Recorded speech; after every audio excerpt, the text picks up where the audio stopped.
Nikigambwa ngo Aisha pafuna enzarwa ya Kashoro omurhama ntungamo akitwa hizoba ry'urwa katano bamuzinga omushuka bamushweka entundubare omuri Nyakizi seru kakobo mu Rurembo Mbarra kandi ibakamabe bajere kurugira hamurimo bakamuronda yabura basanga umuramba aha kare bakiza basoma biwe bahereze biwe twamanya ngo n'ukene wayibere twasanga ibintu mu zitaro umuntu weti yafaye atutuye turi aho twara amasumizanga ko muntu ngwaryo mu ngafire bitu twabwirwa kaburiza biri hero bisatu twasanga umushiki yabire nakora aha usanga rero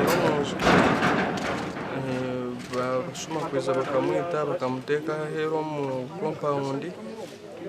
bakamushweka tundubare then after bakakoze simuyeye bakatandika kubikira abo wabo itwenkwitwe banaibazi tufite tukumanya abantu bakiba bagenda Aisha twire nakora bwa meido makaga bitu erizo babakamabe nubwe barebeshoheranize rero mu mbuga okuza kwiyahwe ntundubare nikwe kushanga umubiri gwa Aisha gujwire busha kandi gwatandikire kujunda ngagiteka n'abasoko bayisiwe nkarwa mukaga nararwa katano umwabazi nibo yayisirwe abantu abatakamanyirwe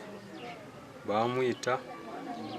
kiteka no kuba bakamurepinga abo kuba twashanga n'imyenda atine mukaba bakamabeye babene biza bari abahize kumukora iki kintu binayi bamukwasize bakamushwekera aho nikigambwa ngo banyakwita bakagaruka bayibe bintu byo munju Ebirumu TV gas hamwe na nebindi kandi basaga na nikikare kisebere bodaboda kuchara kupikinga emere yagipikinga yagitwara bakabamwoherezaho maze iberesere amate yatera gate te kwiguka mpaka ibarigira mu rumekero bakabona kwiza bakarunda kwigura akabura bakareta umuntu akarenge kikara kabigura bakazumuza bakasanga inzu yona ibintu bitaro mu byibero ikintu cyo kureberaho kihango abantu waiza kombika kikari nkeki ushemere kuronda za kamera zoziteho then abamade at least wine kubateka wo bukuma ate nko mundu omu ainembwa arimembwa ishatu konkembwa nezisiba zikomirwe chairman wo mwanya ogu nagamba ngo police ryo mwanya ogu gwakako batera kumara hati ngo buhenda biragira bweyonjire hati nka police post yitu ya Nyakizi waza hono shanga abasekara baraboni baki tiba kubasa kutambura kakuba yoneji seru zihinga munana izikunu yazona kuzipatrollinga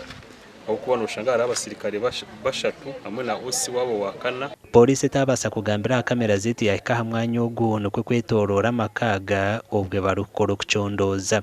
nabwanyuma omubiri gwa Aisha bagutwara omukaba fahirwa rerukore ryambara okongera ko gucebera okumanya kirugirire ho kufa kwe aha bwa TV West ndi Elias Rutugusa.